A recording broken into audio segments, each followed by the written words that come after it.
Hay mentiras y tradiciones que no deben perpetuarse. Ya no son tiempos para que ciertas mentiras se sigan repitiendo, haciendo daño a las generaciones que nos siguen, sobre todo de nuestra familia, nuestros amigos. Y de nuestros amigos, saludemos a quienes nos han escrito últimamente. Una disculpa por lo tardado, primero unas vacaciones y después trabajo. Pero aquí estamos ya. Del video 232 y algunos de videos anteriores que rescaté, tenemos saludos de El Salvador, de Nicaragua. Nos escribe también Alberto Enrique, Adolfo Aguirre, Carlos Andrade. Nos escriben de Bellas Flores. Escribe Mario Estrada, saluda a Sergio Emilio de Paraguay. Nuestro querido doctor Piojo, saluda a España.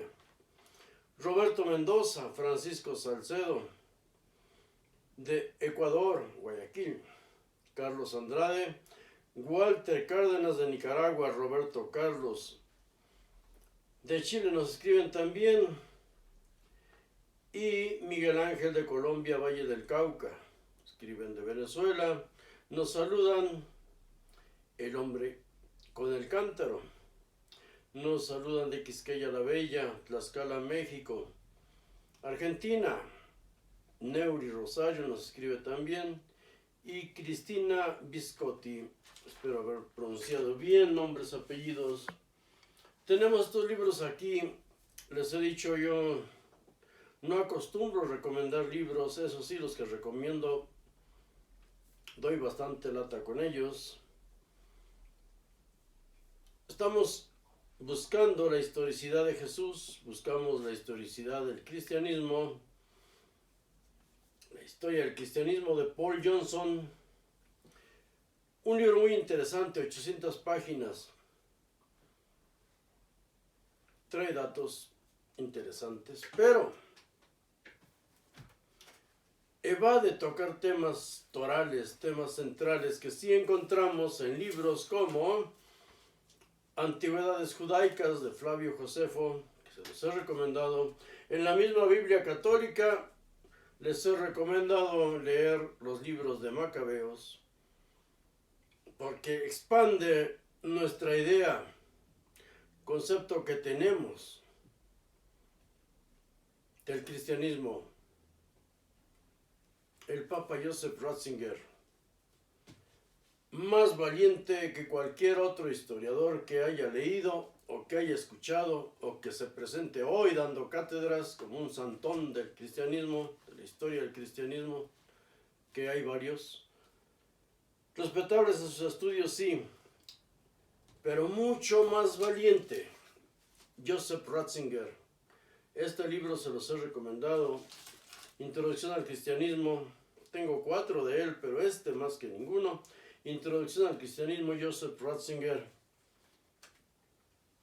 Espero lo consigan, de verdad.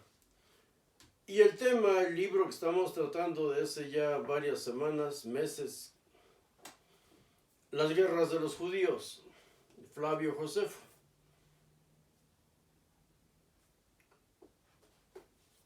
Cuando leemos estos libros, la historia del pueblo judío, y Jesús era judío, cuando leemos su historia, la historia real, sobre todo y concentrándonos nada más ahorita en el siglo I, todos los demás, 800 o 1000 páginas que tengan los libros, son solo kilos de papel comparados con lo que podemos aprender en estos dos libros, La guerra de los judíos e Introducción al cristianismo de Joseph Ratzinger.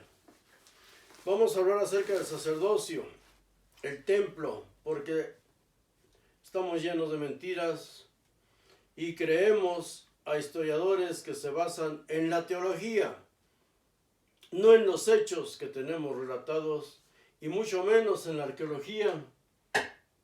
La tierra también guarda historia de los pueblos. Y es más válida porque tiene miles de años. Y el pueblo de Israel, la nación de Israel hoy, es quien más ha abordado con valor el descubrimiento de su propia historia. Los arqueólogos han descubierto cosas que nunca nos imaginábamos, que creíamos que eran acusaciones de ateos. Pero vamos al tema de los sacerdotes, siglo I de nuestra era. Y vamos a otra de las frases bellas de la Biblia. Hablando de Jehová, Yahvé, Yahweh, Yahvé, como le quieran llamar, después de todo, eso es. A eso se refieren. Eso es lo que encontramos en la arqueología. Este era su Dios. Podemos llamarle como queramos. Es una idea, es un concepto. Muy diferente en cada pueblo y muy diferente en cada cerebro. Lo que importa para los historiadores es lo que hace la gente con lo que cree, porque eso es lo que se convierte en historia. Pero viene una frase hermosa que encontramos acerca de él. Es cuando dice que su templo, su hogar, supuestamente él vive en la tierra y vive en ese lugar, para que ahí lleven todos los sacrificios y todos los animales al matadero. Será, dice, los llevaré a mi santo nombre y los recrearé en mi casa de oración. Qué tierno, ¿verdad? Sus holocaustos, eso no puede faltar, y sus sacrificios serán aceptos sobre mi altar, porque mi casa será llamada casa de oración para todos los pueblos. ¡Qué bello! Pero si seguimos leyendo, nos damos cuenta que ese Dios, presumiblemente, todo esto es boca de un profeta, del segundo Isaías, que escribe, Isaías, capítulo 56, versículos del 7 al 12, encontramos al segundo Isaías escribiendo, y escribe muy diferente del primer Isaías, quizá original. Esto lo dicen los lingüistas, los exégetas, y hay que creerles porque se contradice el mismo libro. Bien, hablando de su casa de oración, él pide holocaustos y sacrificios. ¿Qué son holocaustos y a qué sacrificios se refiere? Matanza de animales. ¿Y quiénes iban a sacrificar esos animales? Cientos o miles de animales. Y cuando eran fiestas, una verdadera hecatombe. Ríos y ríos de sangre. Pero el tema de hoy que vamos a ver es que estos mismos hombres, seres humanos, sacerdotes, que mataban los animales, también mataban gente. Eran un ejército, eran un gobierno. Los sacerdotes saduceos eran el gobierno de ese pueblo. Como es rebelde y siempre fue rebelde, invita apenas en el versículo 9, 56:9, a todas las bestias del campo, todos los paganos, todas las fieras del bosque, vengan a devorar, porque sus sacerdotes, aquí dice sus atalayas, sus líderes, son ciegos, todos ellos ignorantes, solo sabían matar animales. Todos ellos ignorantes, todos ellos perros mudos, que no pueden ladrar. ¿Cómo van a ladrar con carne en el hocico? Soñolientos, echados, aman el dormir. Y esos perros comilones, y borrachos también, desde luego, son insaciables, hambrientos, jamás se sacían. Y los pastores mismos no saben entender, todos ellos siguen sus propios caminos. Cada uno busca su propio provecho, cada uno por su lado. Lo mismo que vemos hoy, y la rebatinga que estamos viviendo hoy, por lo menos 1.400 millones de católicos que están pendientes del cónclave para elegir a su nuevo líder. Vengan, dicen, tenemos vino, embriaguémonos de sidra, y será el día de mañana como este, o mucho más excelente. Excelente para ellos. Si aquí su misma Biblia les llama perros mudos, perros hambrientos a los sacerdotes, y no es el único versículo, elegí varios para darnos una idea de a quién se refiere y después entramos en la historia para ver quiénes eran en realidad los sacerdotes en el siglo I y por qué asesinaban lo mismo miles y miles de animales, en ocasiones en una sola fiesta, porque tenían que comer, no solo ellos, sino todos los que habían viajado ahí y los gobernantes de otros países que los visitaban también, tenían que comer. Pero ellos no pueden comer cualquier comida, tiene que ser comida kosher. Entonces los animales tienen que ser sacrificados en un solo lugar, en el templo. Su casa de oración era en realidad un matadero de animales. Ahorita seguimos hablando de eso. En la Biblia, la realidad del siglo I, estos sacerdotes eran en realidad el gobierno pelele de Roma, 24 familias sacerdotales. El cargo de sumo sacerdote, ya lo hemos tratado antes, siempre fue disputado con las armas, pues era un cargo de gobierno, administración y cobro de impuestos, no de oraciones. Y todo esto era y le servía para organizar su propia defensa personal, la guardia del templo, la guardia de las personas ricas. Porque la defensa de Jerusalén estaba a cargo del ejército romano que vivía ahí, tenían su edificio inmediatamente pegado al templo, la Torre Antonia. Las rebeliones, y las guerras siempre fueron auspiciadas por los ejércitos o tropas de gobernantes, de quienes poseían dinero, y nadie poseía más dinero que los sacerdotes o líderes mesiánicos. Estos eran contratados como mercenarios muchas veces.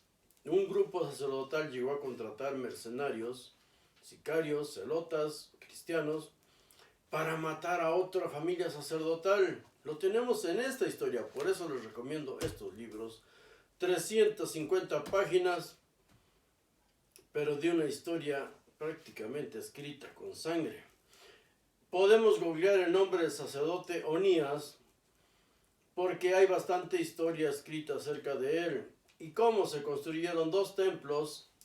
Sacerdotes renegados construyeron dos templos en Egipto, exactamente iguales, mataderos de animales, exactamente iguales al templo de Jerusalén.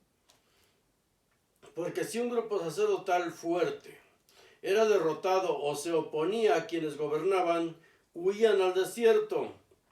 Los más pobres o los que no fueron aceptados en otro lugar. Otros huyeron a Egipto, otros huían a dos imperios contiguos, como uno era Roma. Dentro del imperio se disgregaban ellos, o huían a Babilonia. En Egipto, los sacerdotes judíos construyeron dos templos. En Jerusalén, los sacerdotes jamás construyeron uno. El segundo templo, que relata el libro de Esdras, es con dinero persa. Es con dinero persa y con órdenes persas. Se les da la orden y el dinero para que vayan y construyan un templo, porque el templo era un palacio de gobierno. Y estos iban ahí como un pueblo pelele de los persas. No es que se les haya dejado en libertad. Eso es un cuento de hadas.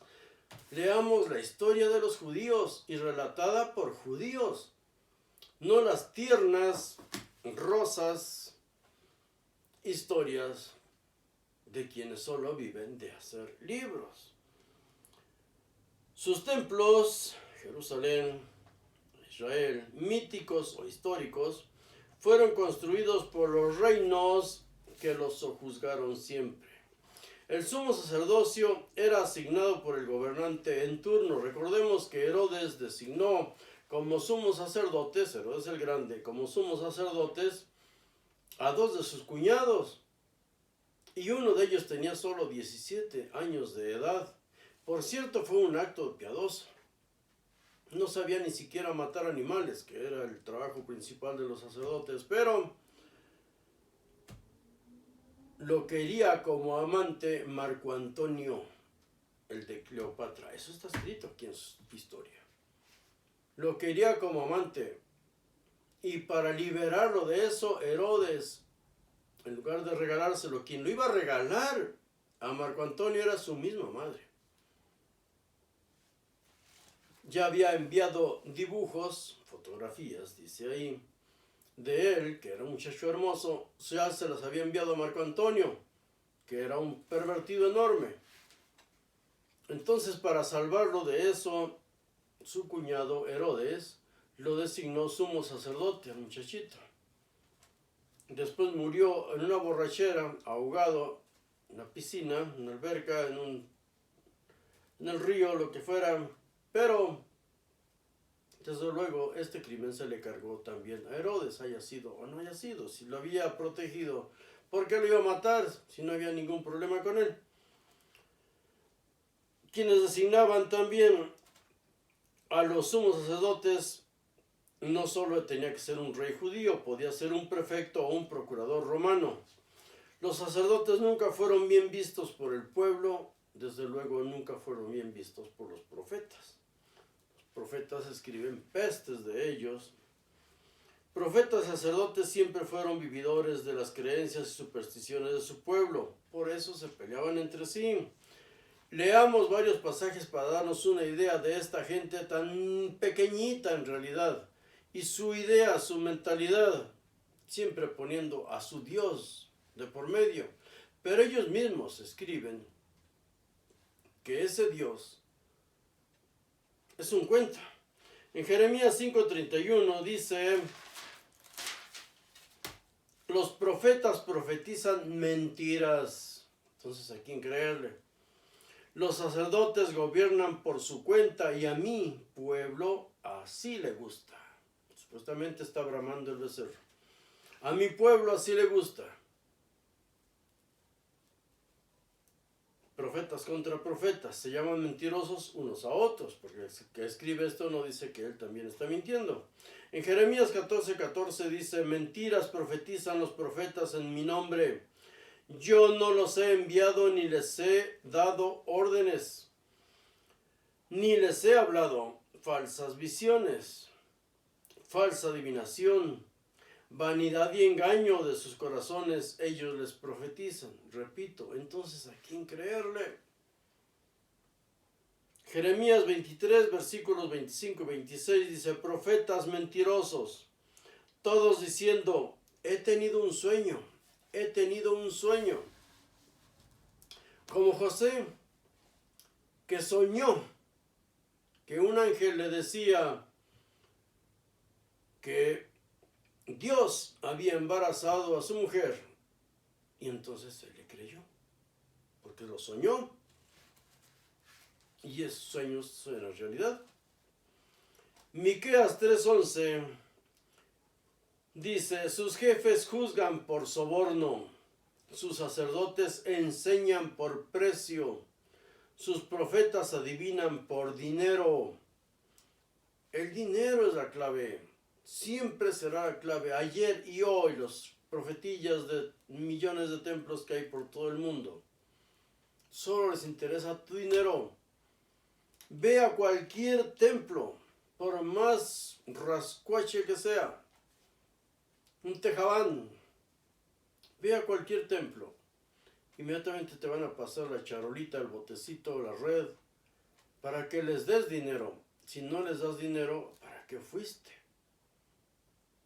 Y si vas sin ser invitado, te van a ver mal. Pero ustedes saben de eso. No hay quien no tenga un familiar que sea pentecostés, que sea testigo de Jehová, que sea adventista, que sea de cualquier secta o religión. O que esté preocupado ahorita por quién va a ser el nuevo papa.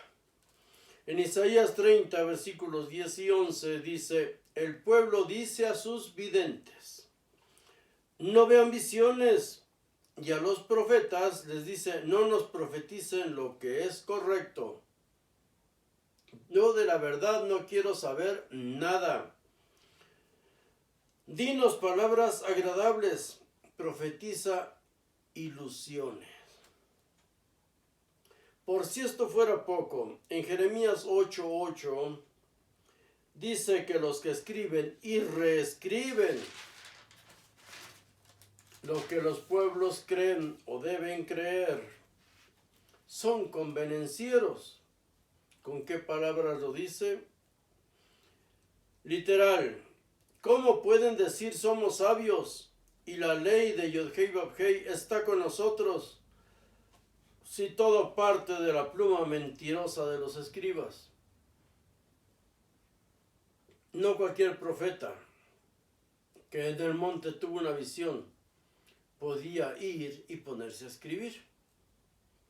Muy pocos, si hoy muy pocos leemos o nos interesa leer, en ese tiempo muy pocos sabían leer y escribir. Para escribir debían haber leído y mucho. Pues bien, todo lo que nosotros leemos parte de pluma mentirosa de escribas. Entonces usemos la razón, analicemos, pensemos. Y si tanto nos preocupa lo que hay más allá, con 3 palabras resolvemos todo. Seamos buenas personas y así no viviremos en terror, en pánico de qué nos espera. Se supone que hay justicia. Si fuimos buenos, útiles en esta vida, podríamos esperar. De lo contrario, por más que recemos, por más que aullemos, por más que nos revolquemos, si hay justicia nos van a dar lo que realmente merecemos. Entonces en cada conciencia está el temor o la tranquilidad.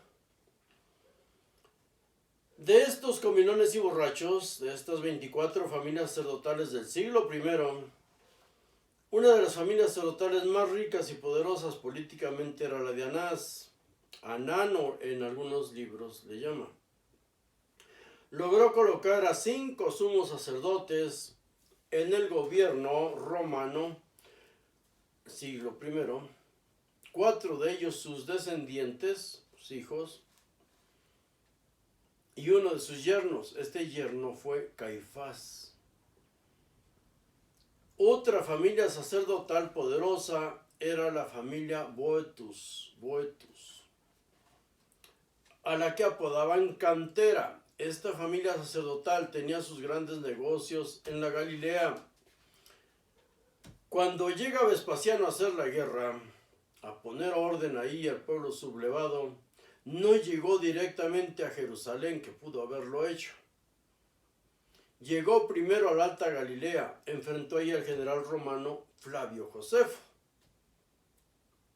que había fortificado, ya lo vimos antes, varias ciudades, y en la ciudad de Jotapata se refugió él, y ahí enfrentó a Vespasiano. Obvio, fue derrotado. Pero ¿por qué llegó a la Galilea y no directamente a Jerusalén, que era la capital, entre comillas, de la nación judía? Porque la región más importante para el comercio, limítrofe con la ruta de la seda, era la Alta Galilea, muy importante. Ahí llegó a ser fortificada una ciudad por Herodes el Grande, dejando una guarnición militar de judíos, pero que venían de Babilonia, porque el grueso de los judíos de la nación judía radicaba en Babilonia, la gran ramera a la que se refieren los cristianos después, porque estos habían inundado todo el imperio, no los de Jerusalén. Después vamos a ver ese tema. Recordemos que Juan y Jesús, los bíblicos, son descendientes de familias sacerdotales, también según la Biblia. En el año 67-69, los dos sumos sacerdotes más amados por el pueblo judío eran Anás ben Anás y Jesús ben Safías. Fueron asesinados, degollados, desnudados y echados a los perros. Aquí lo vamos a releer, ya lo hemos visto, por los cristianos. ¿Y quiénes eran esos primeros cristianos? Los cristianos del siglo I. Los celotas, los idumeos, los sicarios, que al tomar el control del templo, el palacio de gobierno, causaron verdaderas y espantosas masacres. Celotas sicarios, al gobernar Jerusalén entre miles de cadáveres, designaron a un sumo sacerdote también, su carnicero oficial, y a sus familias. Y aquí está el relato. Era un humilde campesino que no sabía ni de qué se trataba.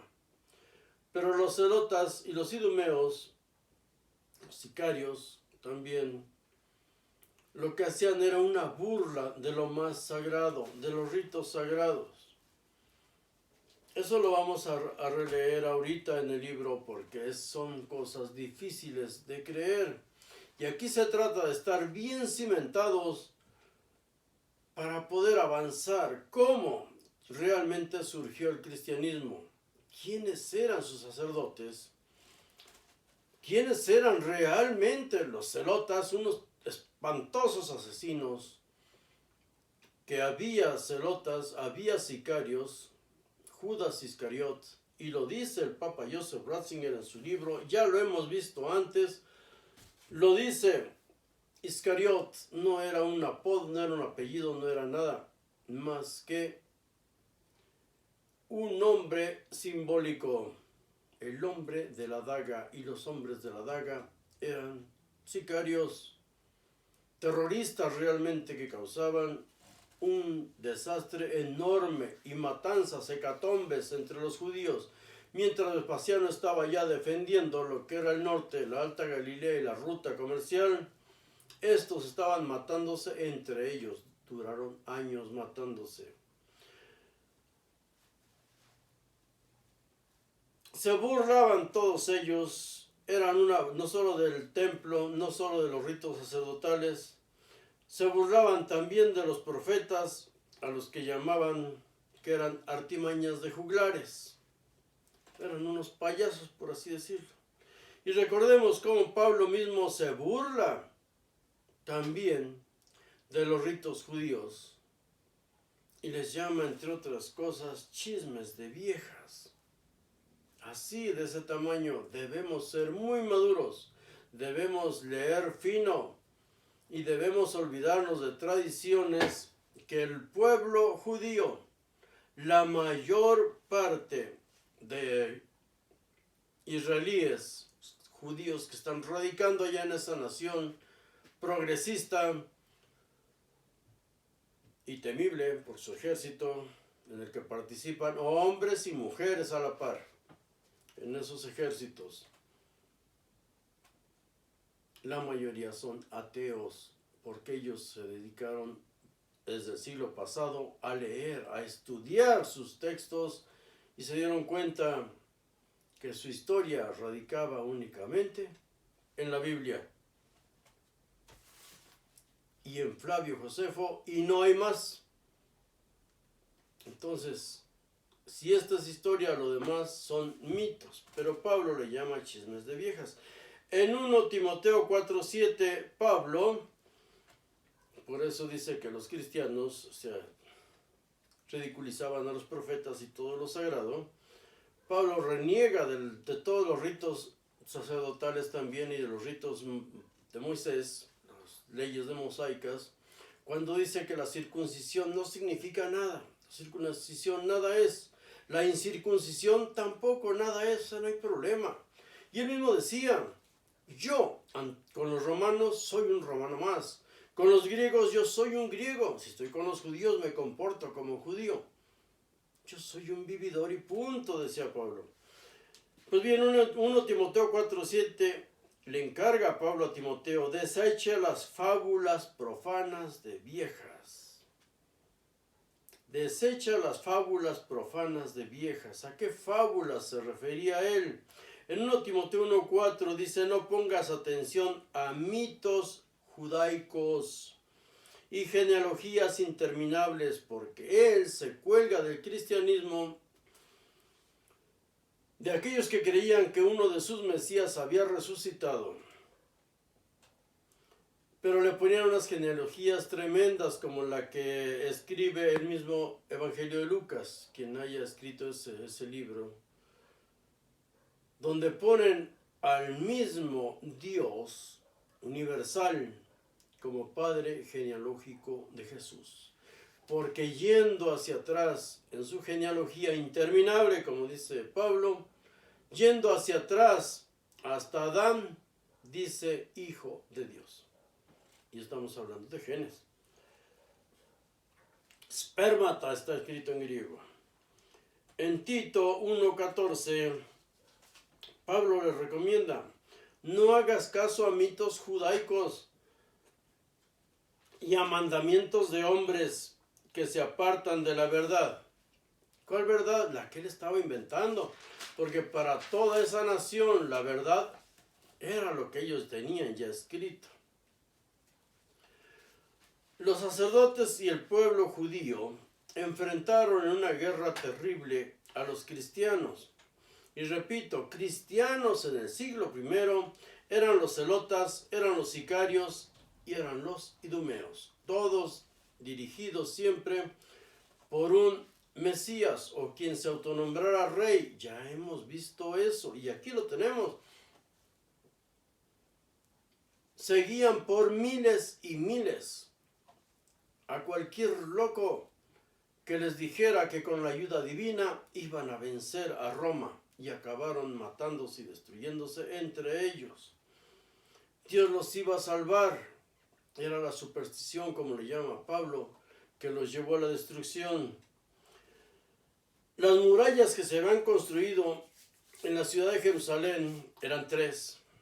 Conforme iba creciendo la ciudad, se amurallaba, y la muralla más grande y poderosa era la que rodeaba el templo, el matadero de animales, y mercado, comercio de todo tipo. Pues bien, las murallas de Jerusalén fueron una verdadera jaula para el pueblo judío atrapado en sus fiestas. Atrapado y exterminado por enloquecidos líderes mesiánicos. Atrapado y llevado a la destrucción.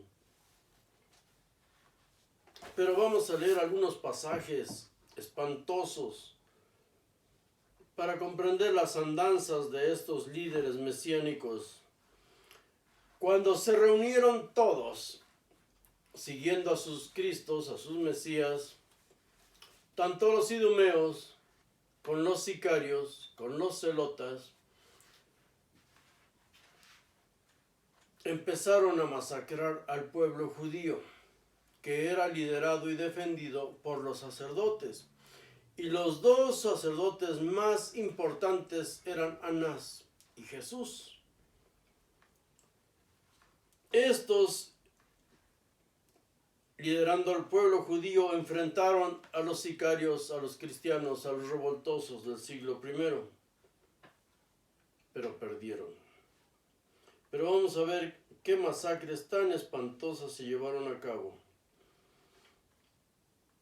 Se quejan ellos, los sacerdotes, quienes supuestamente dieron parte, los que lograron huir, que en el capítulo pasado reseñamos quiénes fueron, entre ellos varios Jesús, que lograron huir e ir a Roma. Ellos informaron lo que ocurría. Han entrado a escondidas en la ciudad sagrada como ladrones, han ensuciado el suelo sagrado con muchas y muy grandes maldades, y los verán fácilmente embriagados de vino entre las cosas que tenemos por sagradas. Era una burla. Nosotros creemos que en el siglo I solo Roma atacó a los judíos, al pueblo judío, y no fue así. Roma, de hecho, se dejó que se mataran entre ellos y 3 años después fue a tomar la ciudad.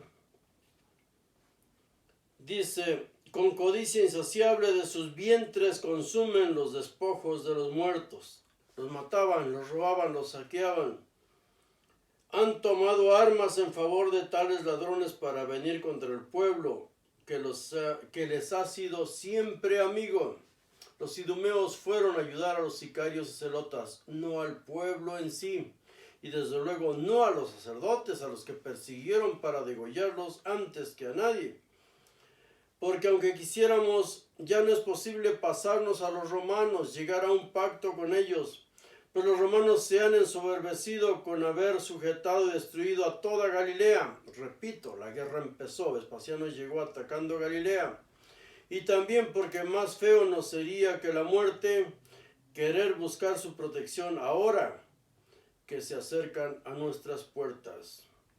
Yo, dice Anás, cuanto a lo que me toca, querría la paz a la muerte. Pero habiéndose iniciado ya la guerra, después de dada ya la batalla, mucho más aprecio morir gloriosamente que vivir cautivo en la miseria. Pero dicen que nosotros, los jefes del pueblo, los sacerdotes, somos sacerdotes, líderes de familias, hemos enviado embajadores secretos a los romanos. Pues qué necesidad había de enviar embajadores para ellos si teníamos determinado ciertamente entregarnos a ellos. No era necesario enviar mensajeros. Ellos lideraban a la masa del pueblo. Podrían guiarlos a la salida y no lo hicieron porque ellos querían la guerra contra Roma por un conflicto terrible de intereses económicos. Los sacerdotes y el pueblo judío estaban hartos de los impuestos y los malos gobiernos romanos. Pero les cayó una plaga peor, y esa plaga ellos mismos la habían enfermado con lo que les habían inculcado, de que Dios existía, de que Dios los amaba y Dios iba a venir a salvarlos si empezaban a luchar contra el enemigo. Ellos crearon monstruos que los devoraron. Pero en los embajadores que ellos mencionan aparece 2 veces el nombre de Saulo. Saulo sí es un personaje histórico, si es que se refiere a la misma persona. Recordemos que las guerras de los judíos se escribió en el año 70, mucho antes que los llamados evangelios. Ahora dice aquí el mismo sacerdote, pero aún también lo que de la ciudad misma robaban, lo pasaban al templo. Ahora el templo se ha convertido en su refugio. Aquí se guardaba lo que nosotros y contra nosotros ganaban. Un lugar venerable a todo el universo, honrado por cuantos extranjeros de los fines del mundo venían solo por verlo. Es ahora pisado y destruido por estas fieras que han nacido entre nosotros mismos. Cuando se refiere, hay pasajes incluso en los evangelios donde habla que la casa se ha convertido en guarida de ladrones. Sí, los templos siempre fueron lo que hoy son bancos. Todos los ricos, todos los poderosos resguardaban sus tesoros en los templos. Lo hacía Grecia, lo hacía Roma, lo hacían prácticamente todas las naciones del mundo. Porque los templos, al ser naciones que se gobernaban teocráticamente, eran las que tenían siempre ejércitos a su derredor. Entonces eran el área mejor resguardada. Se gozan en vernos desesperados como un pueblo se levanta contra el otro, a una ciudad contra la otra, la nación contra la misma nación. Debiendo ustedes, según dije, que sería lo mejor y más conveniente a todos, dar muerte con nosotros juntamente a estos criminales y tomar venganza por haberlos engañado.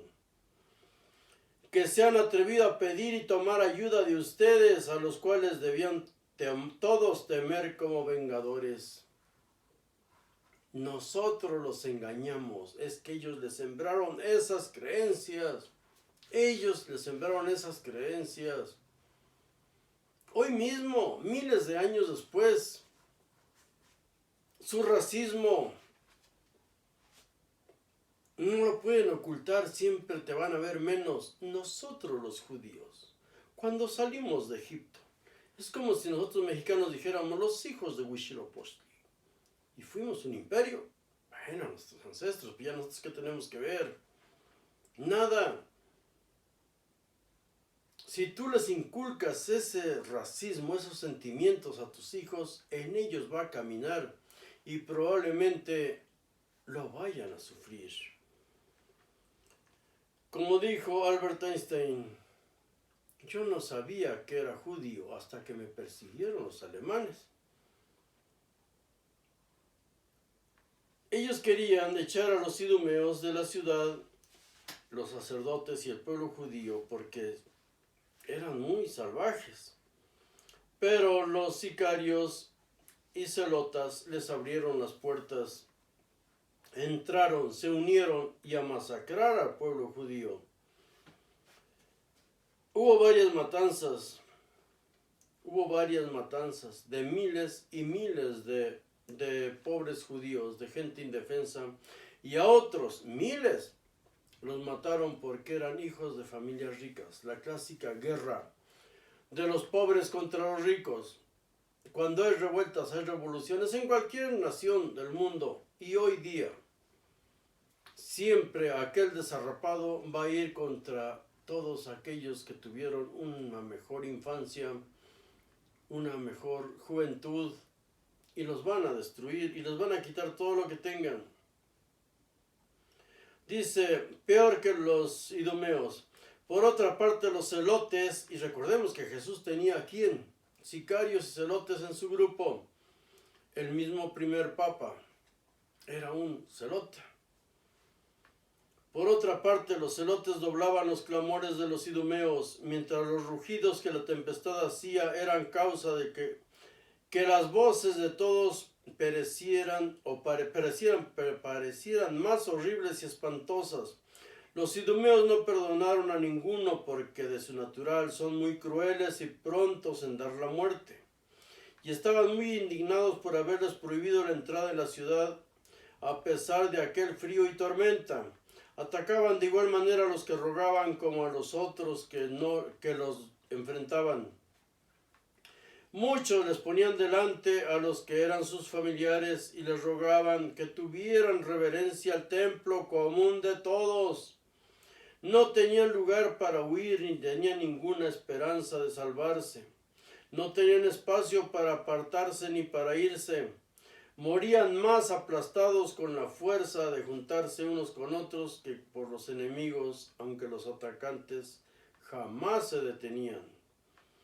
En la primera confrontación, primer ataque de los idumeos y celotas y sicarios contra el pueblo judío, se hallaron 8.500 hombres muertos. 8.500 hombres muertos. Robaban todas las casas y mataban a los que hallaban. Pensaban que las muertes de todo el pueblo por demás no valían la pena, por lo cual andaban en busca de los sacerdotes, y cuando los hallaban, eran sin esperar despedazados, poniéndose de pie encima de los cuerpos de Anás y de Jesús, se burlaban y escarnecían por la amistad y el amor del primero al pueblo y luego del segundo por el discurso que les había dicho desde el muro. Llegaron a mostrar su impía crueldad hasta el extremo de dejarlos sin sepultar, teniendo principalmente tanto cuidado los judíos de la sepultura, que aun los que son ajusticiados por malhechores suelen ser sepultados antes de la puesta del sol. Esto fue algo espantoso, miles y miles de cadáveres. Imaginemos la pestilencia, la inmundicia. Imaginemos eso. Imaginemos todo eso. Seres humanos degollados ahí. sacerdotes sobre todo, pisoteados, degollados, humillados, desnudados y desde luego robados todas sus pertenencias. Los llevaban primero con sus familias para saquearlos, quitarles todo. Dice aquí, razonando Josefo, además de la dignidad que tenían estos sacerdotes, Jesús era un santo varón y de gran honor. Y además de su nobleza, dignidad y honra, era varón que trataba de mostrarse igual con todos, por humildes que fueran. Era gran defensor de la libertad y deseaba mucho ver a su pueblo señor de la tierra. Ese era lo malo. Todos soñaban con que su Dios iba a gobernar.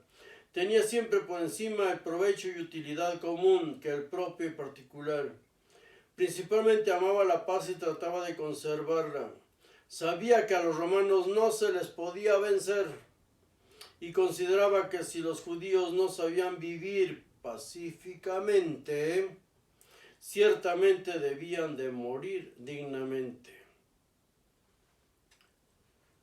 Él y Anás pensaban exactamente lo mismo. Y Josefo concluye, dice, para concluir brevemente, creo que si vivían Anás y Jesús al final de estos conflictos, se hubiera llegado a un acuerdo con los romanos. Jesús no era mejor que Anás, si con él se comparaba, pero era mucho mayor que todos los otros, y pensaría ciertamente que Dios quiso quitar la vida de estos dos defensores que tanto amaban su ciudad, queriendo que, como ciudad impura y contaminada, pereciese con fuego y con un incendio quedara purificada, por fin, todo lo sagrado que hubiera en ella. Sus cadáveres quedaron en tierra desnudos para ser echados a los perros y a las fieras. No los sepultaron. Por eso el cadáver de al menos de este Jesús nadie lo encontró. Y su mujer, como todas las piadosas mujeres, incluso hoy día, dicen, ya está con Dios. Que eso no quiere decir que ya resucitó de entre los muertos. Pero de eso vamos a hablar más adelante. Después de la muerte de estos dos, los celotes como los idumeos persiguieron todos al pueblo y mataban a todos cuantos hallaban como si fueran manadas de sucios animales. Esto era Jerusalén, esto era el templo, podridero de cadáveres de seres humanos. Los mataban donde quiera que fueran hallados, prendían a todos los jóvenes nobles que podían haber, los odiaban por ricos.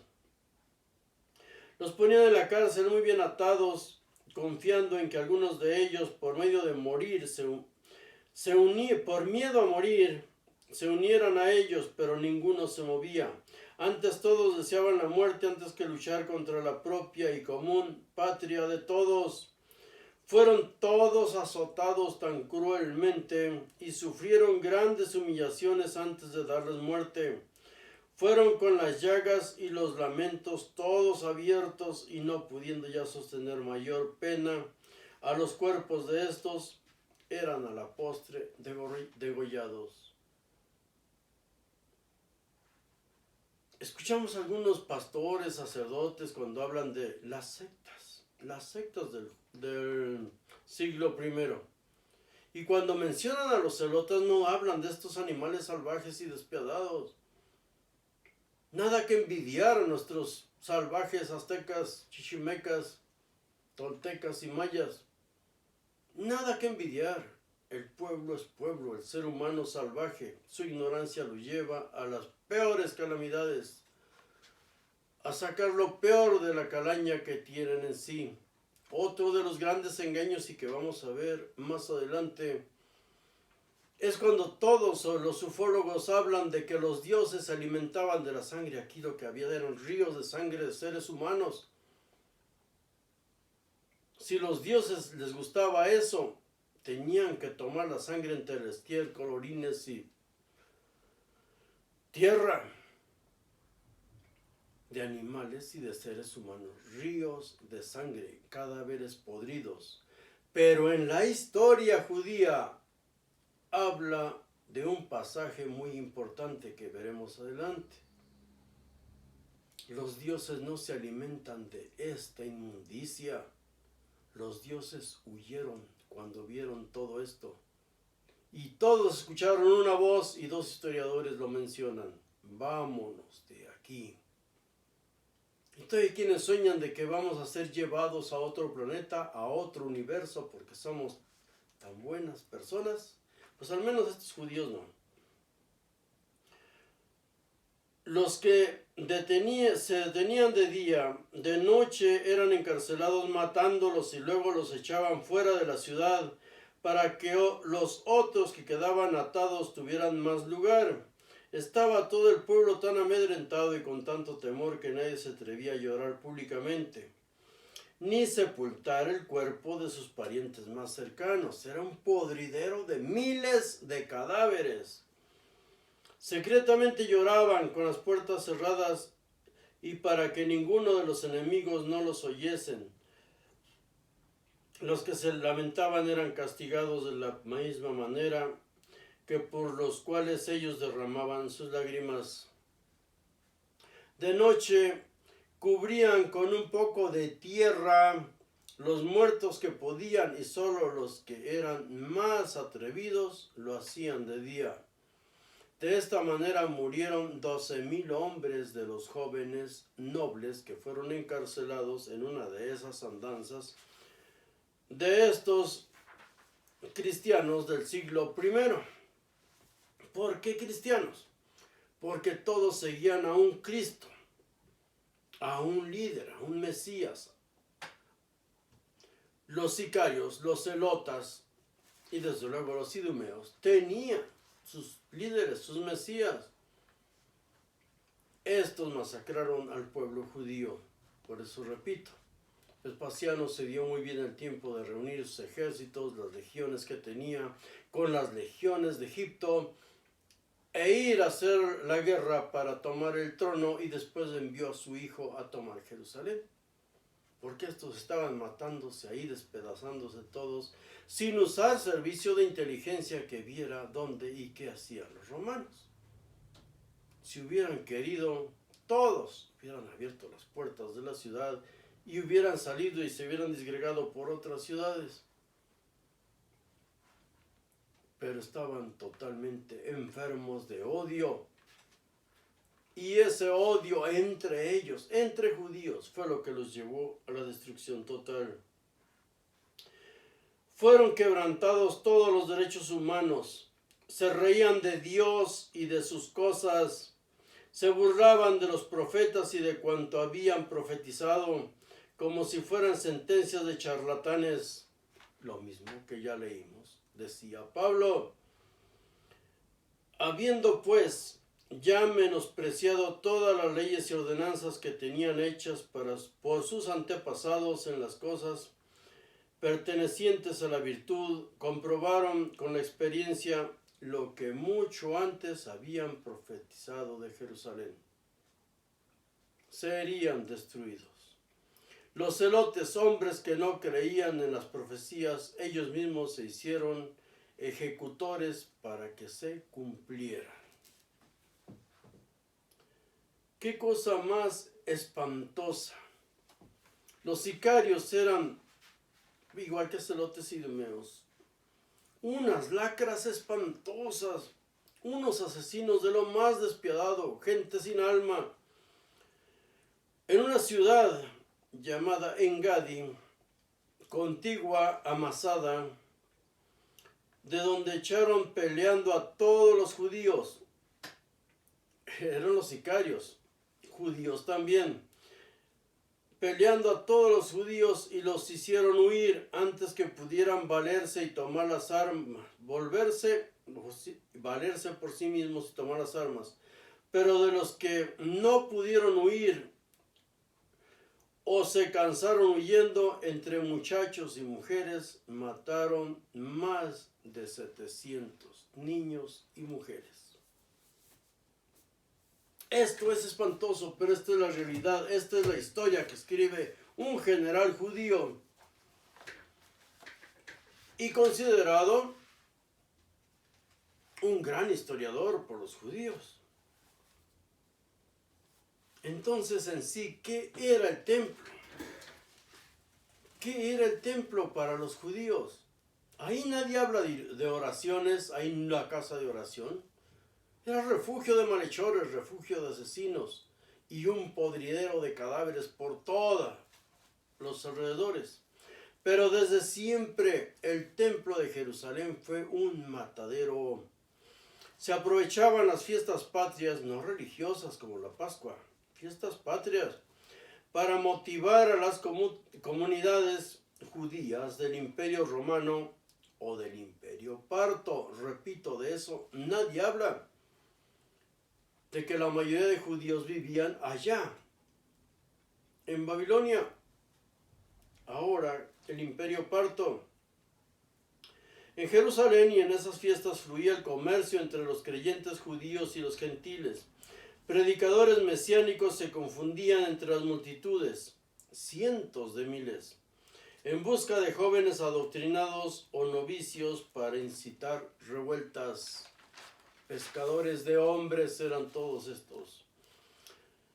Sus prédicas eran usando textos o pasajes bíblicos y claves escatológicas que conociera tanto la comunidad judía como los gentiles. El gran negocio sacerdotal era que solo ellos podían sacrificar los animales y llegaban a ser cientos o miles de manera continua para alimentar a la comunidad judía de comida kosher. Ellos no podían comer en las casas de cualquiera, porque los grandes líderes y todo judío, incluso hoy los que se dicen judíos, solo comen comida kosher. Pero ahorita hablamos de eso. Imaginemos la peste, la sangre, el estiércol y miles de millones de moscas pululando por todo ese lugar inmundo. Eso era el templo de Jerusalén. Imaginemos los chillidos de miles y miles de animales en los corrales y en los mataderos. Pero hoy podemos darnos una pequeña idea de cómo era el templo. Una pequeña idea de toda esa inmundicia.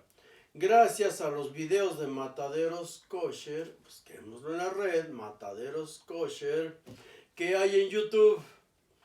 Uno de ellos, de la Universidad Estatal de Colorado, lo subieron el 19 de febrero de 2008, lo iba a compartir en este mismo tema. Pero como ya me han quitado varios videos, mejor ya ni lo busco, pero ustedes lo pueden encontrar. Es de la página MNPT o PETA Latino. Un video grabado en Paraguay de donde procede el 40% de la carne kosher que se consume en Israel hoy día. La matanza, salvo toda la inmundicia, porque aquí ya se usa bastante agua y drenaje, es igual que en tiempos bíblicos, porque tienen que seguir sus tradiciones. Deben degollar al animal para que sufra más, para que tarde, para que se desangre toda, porque mía es la sangre y mía es la grasa. Se usa el trinche del diablo, 3 picos. Repito, el video comida kosher, Mataderos Kosher, Universidad Estatal de Colorado, página MNPT o PETA Latino. Y repito, el video está grabado en Paraguay, donde procede el 40% de la carne kosher que se consume en Israel hoy. Pero hay infinidad de videos kosher. Unos mataderos horripilantes, terroríficos, espantosos. Hay quienes hablan de construir el tercer templo. Construir el tercer templo. Pero no vuelven a estos mataderos, a estos ríos de sangre, a esta inmundicia. Se supone que todo eso ya está superado. En los rastros sí, en los mataderos de animales comunes sí, en los mataderos de animales kosher, solo para judíos, sí se practica esto. Y para los judíos es parte de un rito, aunque ya no lo hacen sacerdotes, son simples matanceros y punto. Quienes sueñan con construir el tercer templo, y algunos dicen ya haberlo construido, son evangélicos, pentecostales. Ahora es tráeme dinero y yo te bailo y me revuelco en el piso y realizo milagros. Dinero para ellos, todo es dinero. Y todo es una burla espantosa. Busquen esos videos de mataderos kosher. Imaginemos entonces cómo eran multiplicado por 1000 el templo de Jerusalén.